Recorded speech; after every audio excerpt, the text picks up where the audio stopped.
I'm John Bruni, and you're listening to Strategikon, your window to all things security and foreign affairs.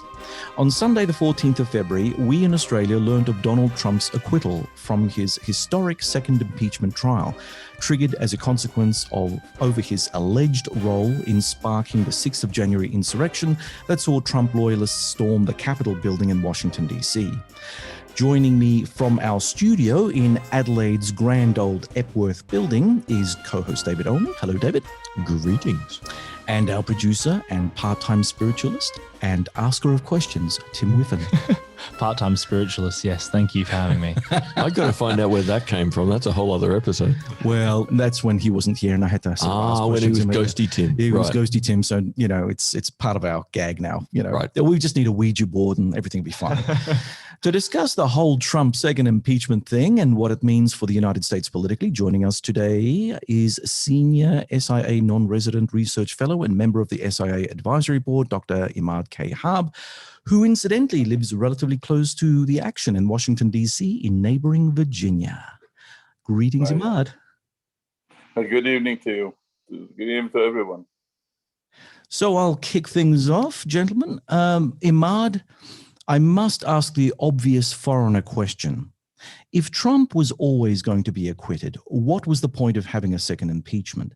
Was it a Democrat show trial, something to give Trump a little heartburn and placating anti-Trumpers and never-Trumpers without ever being serious about charging the former US president?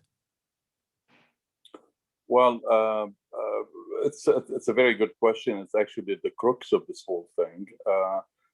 There absolutely is no way somebody can deny that there is politics in this whole thing. Of course, the Democrats do want to play politics. After all, impeachment is a political, not a criminal kind of investigation and legal way of going after former President Donald Trump. The issue was the Democrats have highlighted this, and many here in the learned political community here, the issue has always been that the Democrats want to send a message, and actually a lot of other people like them want to send a message that a former president or a sitting president should not be doing what transpired on January 6th, namely that he incited an insurrection and incited thousands of his people to come to the Capitol to stop a constitutional process of counting the electoral votes for that would result in the certification of a new president to take over government on the 20th of January. The Democrats used that as a second impeachment, but the problem was that the timing was really inauspicious. The House of Representatives voted to impeach the president on the 13th of January, and on the 15th of January, they wanted to walk over the article of impeachment of incitement of insurrection to the Senate. But the Senate was not in recess, and the Senate Majority Leader, Mitch McConnell, who was a Republican, told them that we're closed for business, so come back on the 19th of January. But when they showed up on the 19th of January, there was hardly any time, because on the 20th of January, Joe Biden was sworn in. Thus, the object of the impeachment, Donald Trump, had become a former president. Thus, the Republicans basically said that it's too late now to convict or actually to try a former president. It really makes no difference. So there was a lot of politics in it, and at the same time, what the Democrats were trying to do is make a constitutional principle fit. Specifically because they knew that the Republican majority, or rather the Republicans of the Senate, were not reliable to really vote to convict the president, but they wanted to send that message that the former president or the sitting president cannot break the law. But at the same time, they were trying to arrive at another goal, which is the goal, had he been convicted, the goal would have been to vote again by a simple majority, which meant 51 votes in the Senate, to deprive the president of his right as a private citizen to run again for public office, public federal office. So in a way, they wanted to convict the president, and after conviction, prevent him from running again for public office. But both of these have actually failed. Now, the only recourse for the Democrats or people who are opposed to what Trump did on the 6th of January is to try him in regular court, try him in criminal court, and try to stick that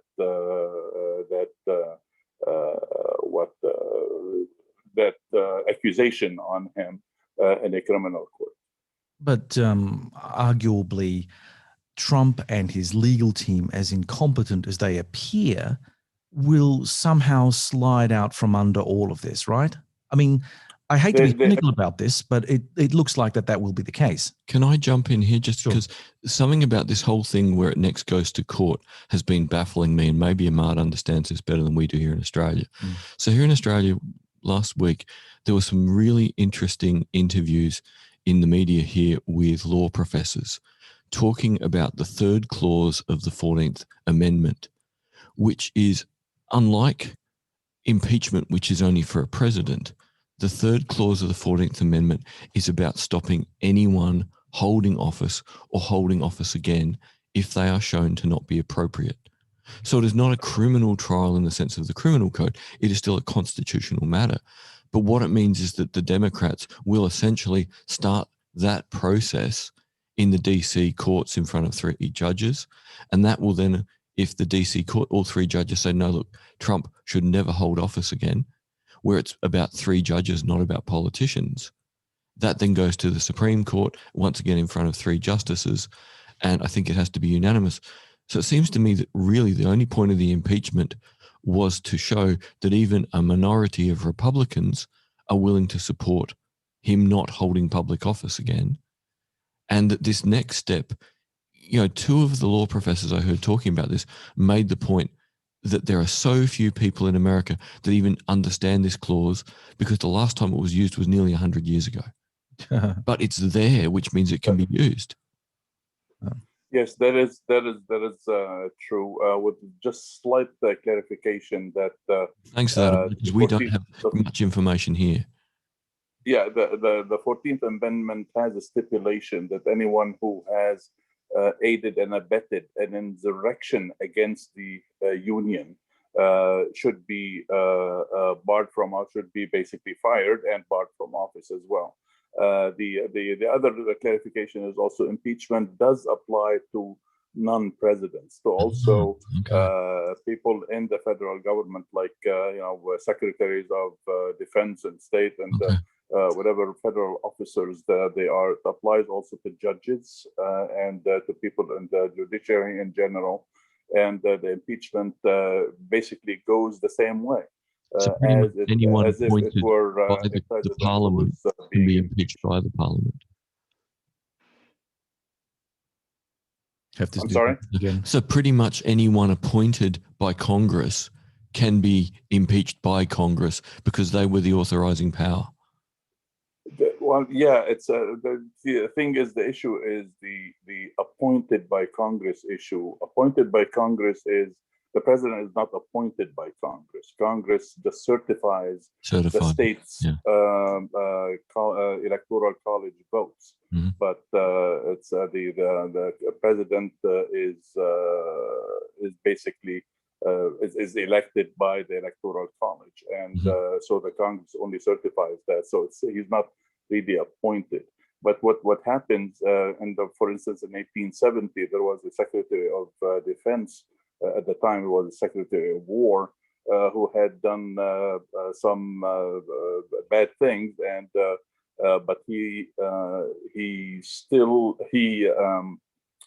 resigned, but he still was tried and convicted. He was impeached after he left office, was tried, and he was convicted in the Senate.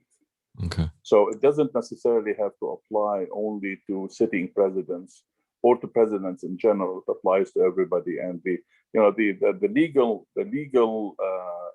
issue here is, as far as I've heard over the last 2-3 months, the majority of legal scholars are saying that even the former president would, or former official would still be liable for impeachment and conviction, specifically in the president's situation. And this is something that the House managers in the latest impeachment case have highlighted.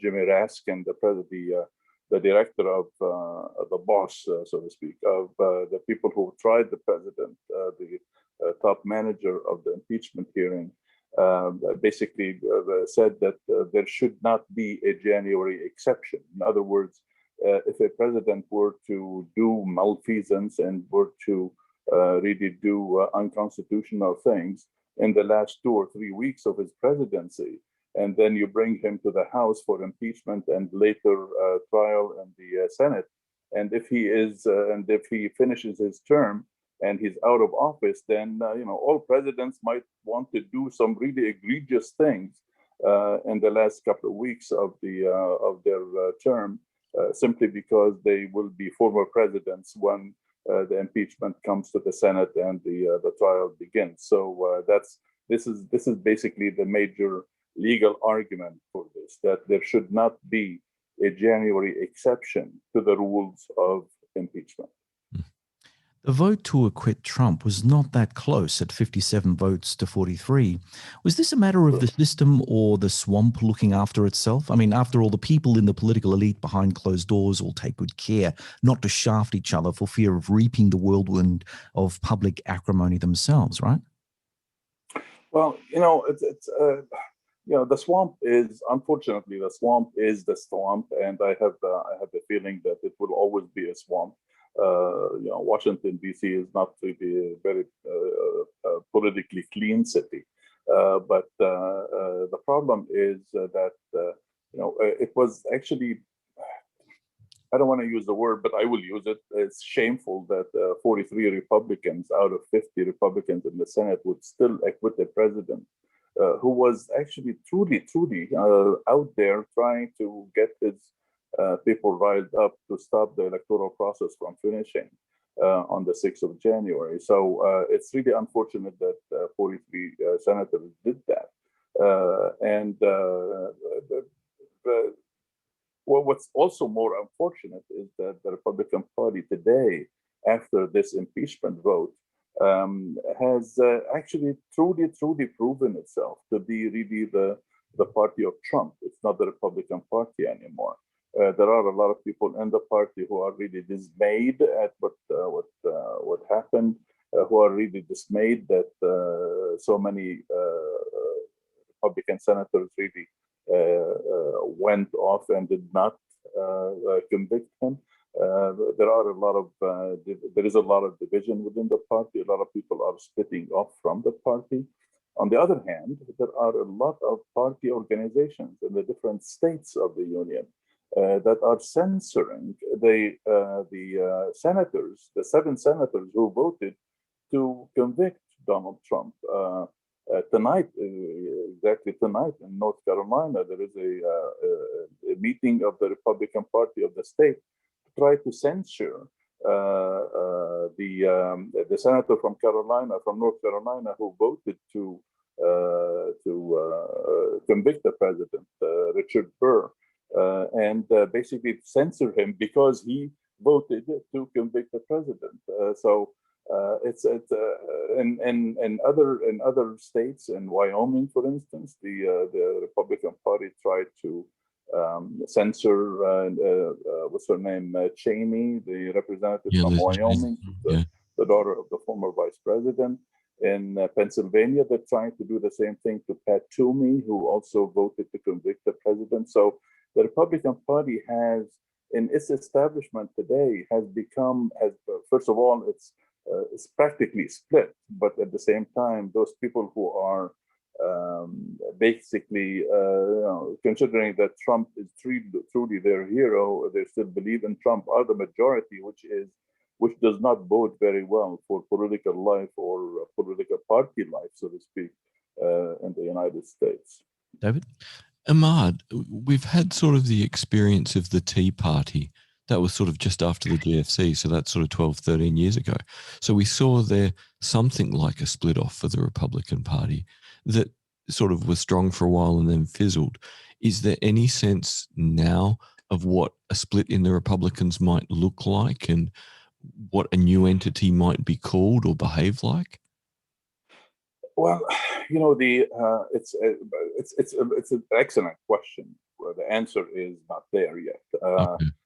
It needs time to work itself out to see what really is going to happen. But from what Mitch McConnell, the leader of the Republicans in the Senate, said after he voted to acquit the president, he made a speech in which he basically said, "Well, no, he was guilty, and yet I voted to acquit him on it, basically on the technicality that he was a former president. It doesn't apply to him anymore. Impeachment doesn't apply to him anymore." But the question of how the party splits and how in what form it shapes up is very difficult to tell. It's still too early. Trump has a hold on the rank and file, on the regular partisans of the party, not necessarily on the people who really are the ideologues of the Republican Party. In other words, the committed conservatives, who are committed to the capitalist thought and conservative thought and stuff like that. This has become Trump's party, the Trump's party, the Trump's populist party, so to speak, and it's nobody knows how much are going to really be with him, but it's assumed that the majority of that party that was just 2 or 3 years ago will remain with him. Which means that, and your reference to the Tea Party is an excellent reference, because in 2010 the Tea Party really revolted against the establishment, but specifically revolted against Barack Obama being president, and they used everything in their power to try to basically take power again away from him, and they actually hobbled him tremendously. In 2010, the Republican Party really gained scores of seats in the House of Representatives, and the House changed hands to Republican hands. So and now we don't know that what there is a historical precedent. In 1912, Theodore Roosevelt, who was not necessarily on very good terms with the Republican Party at the time, the Republican Party establishment, split from the party and took some people from the party with him, and which weakened the overall organization, which allowed Woodrow Wilson, the Democrat, to be elected as president in 1912. And today, definitely, we're talking about more than 100 years later. Today's circumstances are definitely different, and but the problem is the Republican Party has become a very reactionary party, if you will, and very populist party. There is hardly any ideology anymore in the party. It's what Trump says, and Trump really over 4 years he didn't necessarily say a whole lot of intellectual things. There was a dearth of intellectualism in him, but yet he is the one who is holding on to the majority of the rank and file of the Republican Party.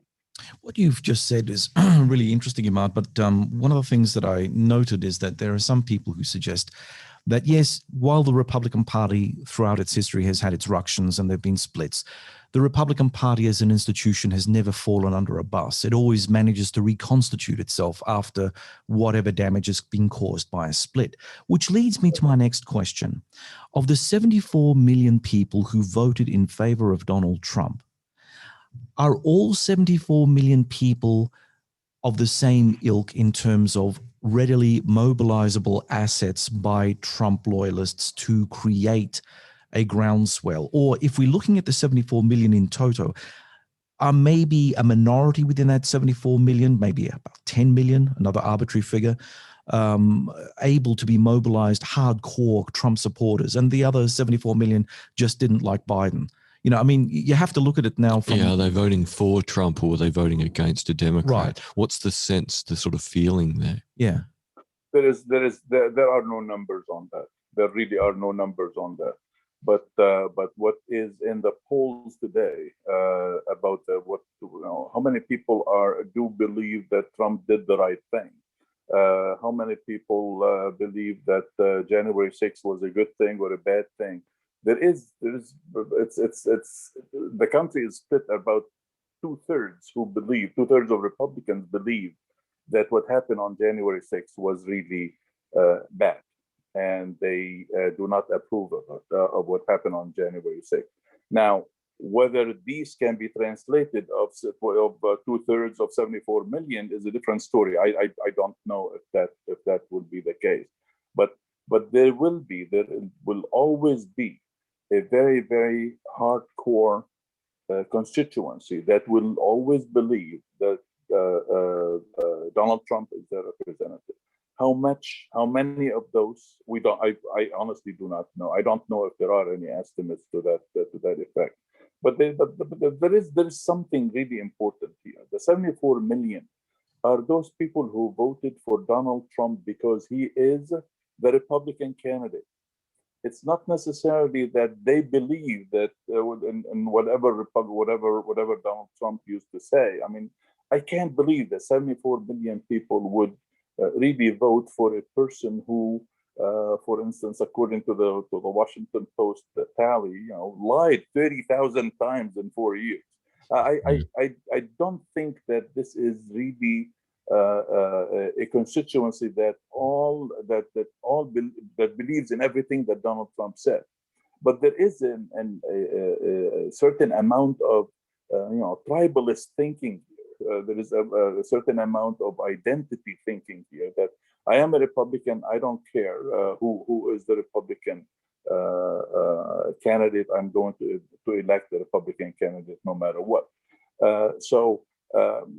How many of those? Well, there is anecdotal evidence, for instance, that in states there are many Republicans that are just simply shedding off their republicanism, are saying, I no longer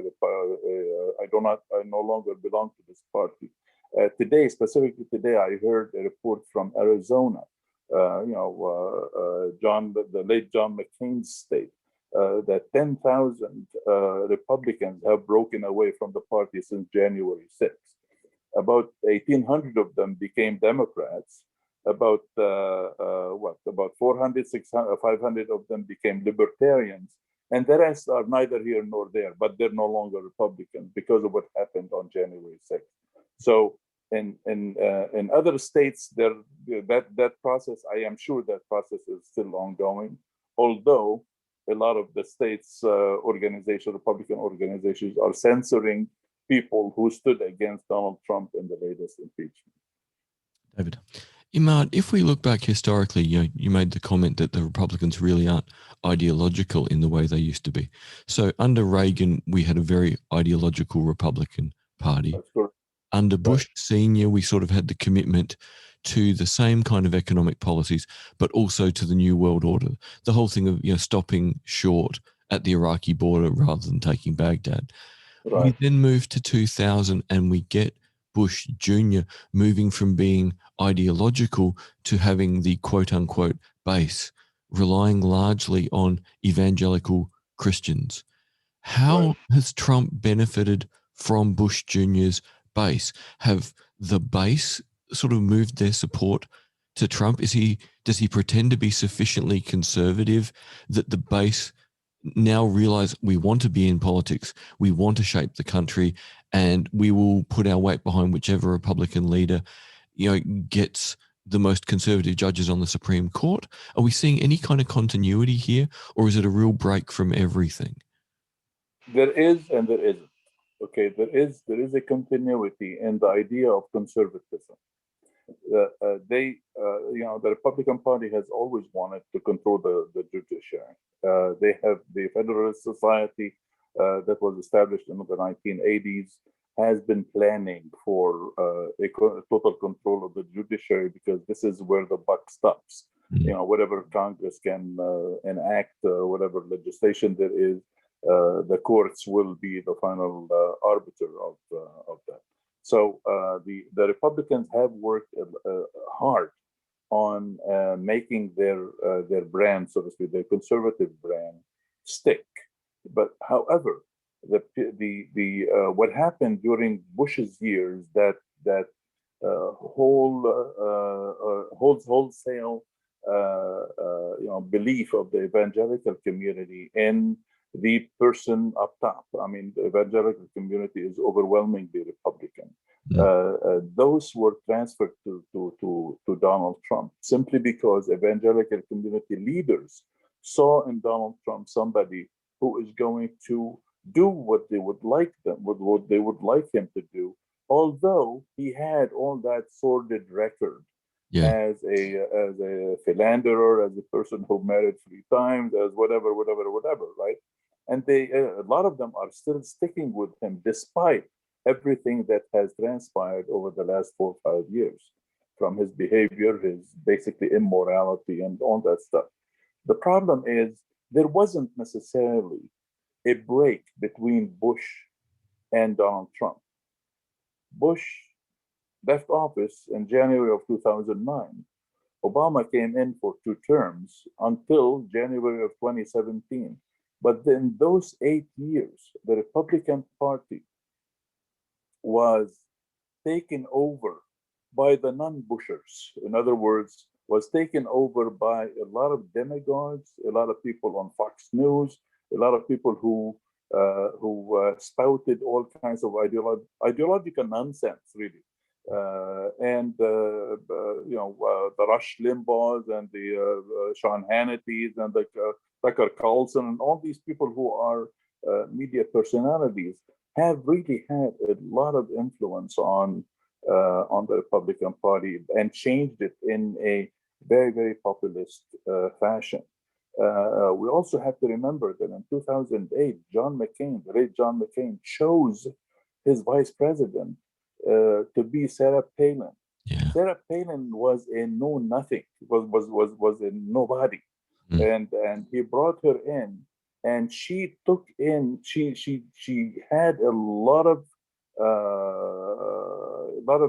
impact on the populism of the Republican Party. In other words, today's Republican Party that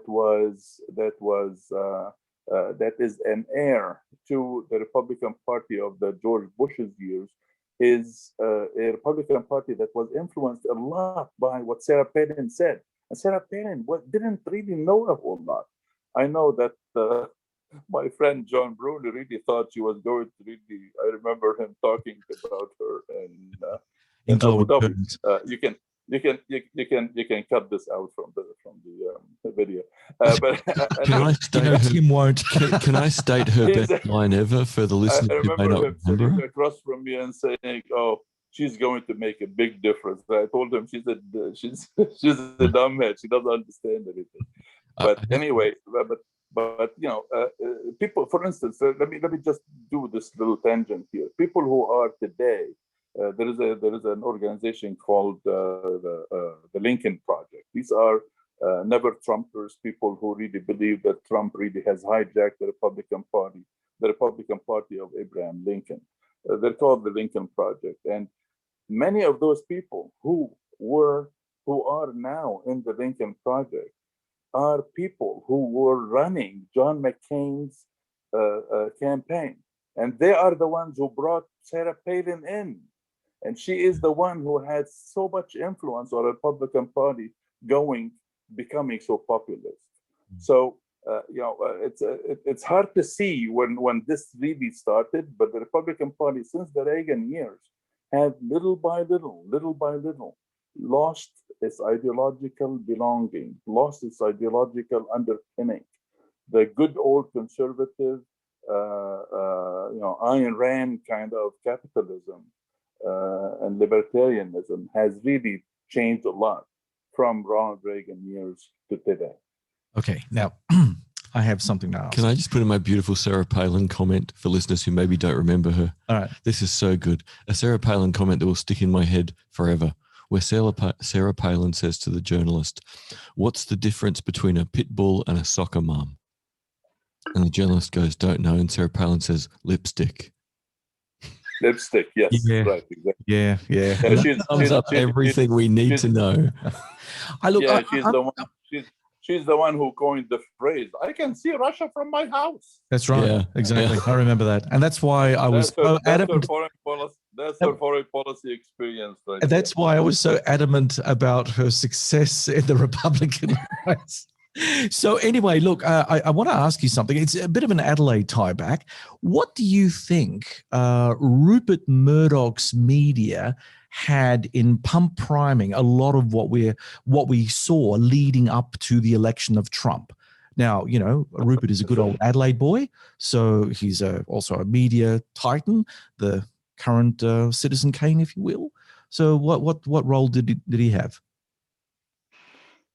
Listen, Rupert Murdoch is a person who, he's a right winger. He's a conservative. He has a lot of money to invest in propagating the ideology that he has, and so do millions of other people. In the United States, there are quite a few billionaires who are really influencing politics in radical ways. And Murdoch did the very same thing. His best organ, obviously, is Fox News, and all those Fox affiliated talk show hosts and commentators and all these people. He also has owns the Wall Street Journal. So there is a lot of opinion that is influenced by the Rupert Murdoch money. Obviously, this is not to fault him. He's he's an ideologue. He wants to do certain things. The problem with this thing is that Fox News and Murdoch have gotten swept away into the lie of Donald Trump. I'm sorry, I forget the name of the book that was written by.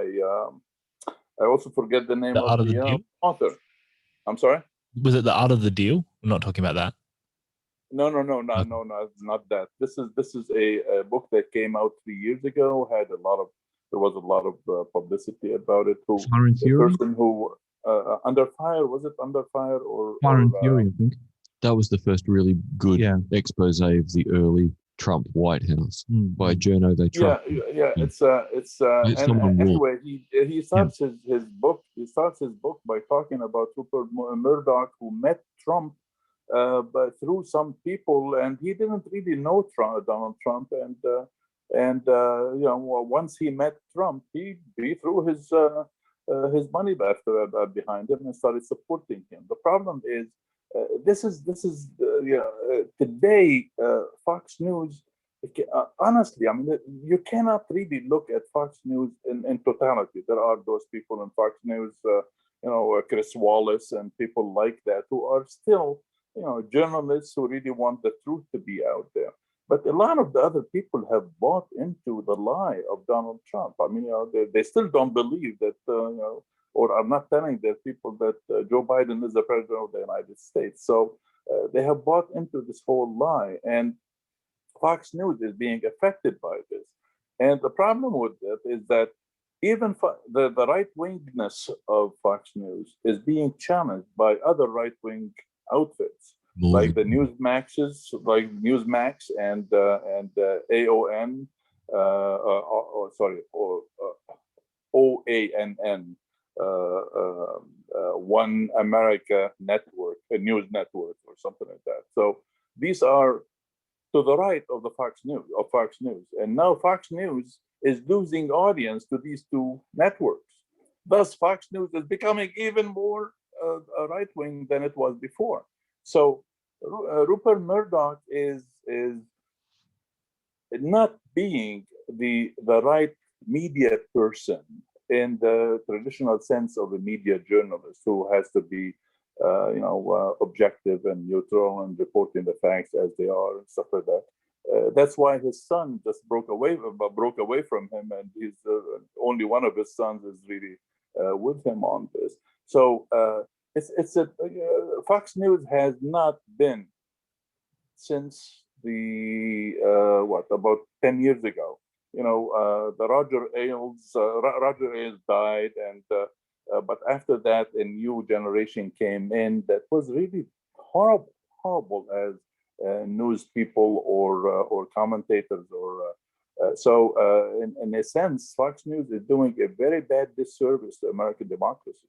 And Rupert Murdoch should know that. I think he does know that, but I think the issue of it's a money issue. I mean, where do advertisers go? And I understand that there are some advertisers who are really actually reluctant to support any of the programming that's on Fox News today. Rosebud. Sorry, I had to say that. It's my throwback to Citizen Kane. Okay, Tim. Well, this is certainly a pattern I feel like Fox News has facilitated, but I'd really like the observation of kind of the precedent of Trump being kind of President Bush or Jr. And the observation I would like to make and perhaps verify by you guys is whether that really is just a legacy of saying one thing and doing another. That, from what I understand, Dick Cheney really did a lot of the actual politicking in that presidency and made a lot of kind of things happen. But Bush was really in charge of doing the whole virtue signaling, saying this is what we believe in. This is kind of doing the marketing campaign, and it was kind of enacted. Or certain things were done, backdoor deals, and all kinds of things are done kind of in a Cheney kind of way, and that was totally facilitated by Fox News, who really focused on the virtue signaling kind of narratives. We don't actually have to focus on exactly what Dick Cheney is doing, so long as we can argue about what President Bush has said, and that seems to be another way that we could describe some of the media surrounding Trump. For instance, we argue about exactly what he's said and not necessarily reporting exactly what he's doing. Would that be a kind of an accurate way to kind of describe that as a precedent? That seems fair. Or is that normal for Washington, that the president is the virtue signaler and there's 2 or 3 people on the staff who get things done? And the problem is, unless the media are very good, how would we ever know what the fixers did? Well, I mean, here in Australian politics, we used to say that our dictatorial Queensland Premier, Joe Bjelke-Petersen, had the White Shoe Brigade. He was the virtue signaler. Yep. He was throwing the chicken feed to the chickens, namely the media, doing all kinds of terrible things within the borders of Queensland. But yet the White Shoe Brigade were the ones that actually ran the show. Right. So I suppose it kind of works like that in pretty much any political setting. Yeah? Sure. So is Trump really some kind of pinnacle or good, an accurate representation of just the 21st century politics? Well, he's proof of the swamp in a sense, because what it is now is that you don't even need to virtue signal in a positive way. You only need to virtue signal in a populist way. So maybe that's what it represents. Yeah. No, the temporal difference is important here. Tim is very, very right. George W. was not necessarily a very bright guy, and Dick Cheney did have a lot of influence on American policy anywhere, domestically and internationally. And the ideologues who were around George Bush also did really heinous things. The difference, however, is in the degree to which the Republican Party has become populist versus remaining conservative and ideological. The Republicans who were with George Bush were very, very much interested in being with Donald Trump and conducting his administration, except that he did not want them to be there because they were too intellectual for him. They would have dwarfed him, intellectually speaking. Okay, he wanted yes men.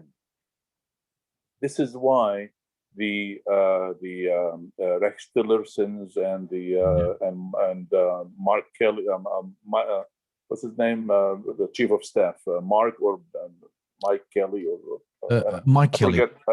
Yeah. Mike Kelly, yeah. And people like that, and the Secretary of Defense from Jim Mattis. These are the people who had an intellectual and political acumen, but they were not yes men.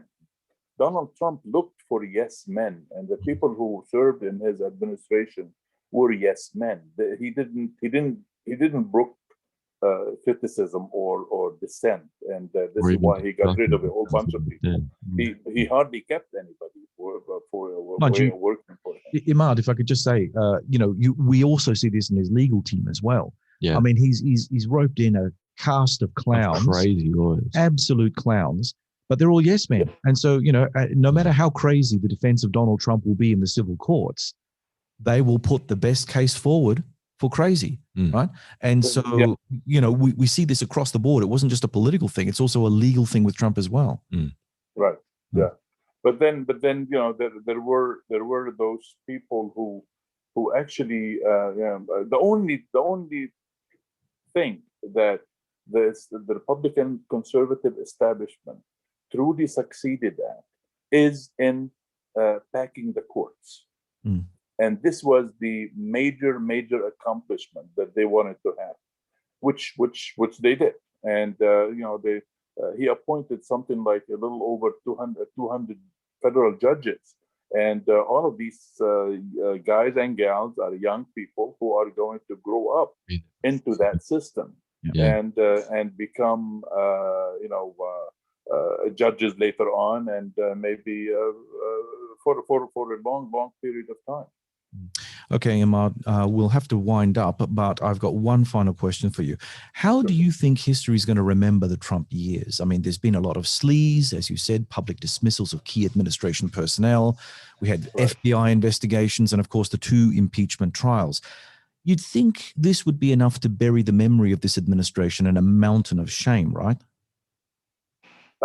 Yes, it will, but nobody is going to forget it. It was a dangerous administration for American democracy. It was a very, very dangerous administration for American interests and reputation around the world. So this is why people are going to keep remembering it, and especially the Democrats, because they know that the United States, unfortunately, got this close to really losing its democracy. Had January 6th succeeded, Donald Trump would have died in office, and his son or his daughter would have come after him to be president of the United States. Really, nobody should really underestimate the significance of the failure of the January 6th insurrection. And this is the terrible thing about what this might then mean, is that for a whole pile of radical populists, they've now seen what's possible. So if anything, it's convinced them of the fragility of democracy in America, going, if we just keep pushing. So this idea of a continuing Trump movement now, whether they do something with the 14th Amendment and manage to get it that he can never stand again. But this populist movement is now a train, and it's rolling, and it's moving faster. This is why everybody should be very, very vigilant, really vigilant these days. Because these people can come back anytime and do it again. Yeah. Okay, well, everyone, that's a wrap. My thanks to our guest, Imad Harb, for being on Strategikon. Thank you for having me. I appreciate it. Thank you. My thanks Thank also you. to co-host David Olney and to producer Tim Whiffen for their contributions. And to our audience, thanks for listening. We hope that you'll join us for our next exciting adventure through the world of geopolitics. Remember that you can subscribe to the audio version of Strategikon through the Ozcast network, iTunes, Stitcher, TuneIn, and Spotify. And please like us on the Sage International Australia Facebook site and follow us on Twitter. We appreciate your support. You can always watch our podcasts on video through the Strategikon Raw YouTube channel when they are available, Tim. Easily accessed by clicking on the link provided on our website. Also, please comment on any of our articles and podcasts through Facebook, LinkedIn, Twitter, and of course on the Sage International Australia site. We welcome any constructive feedback that can help improve our products, and we look forward to engaging with our followers. If you would like to support Strategikon, remember to check out our merch page. We have a wide variety of items to keep the Strategikon listeners satisfied. Until next time, goodbye.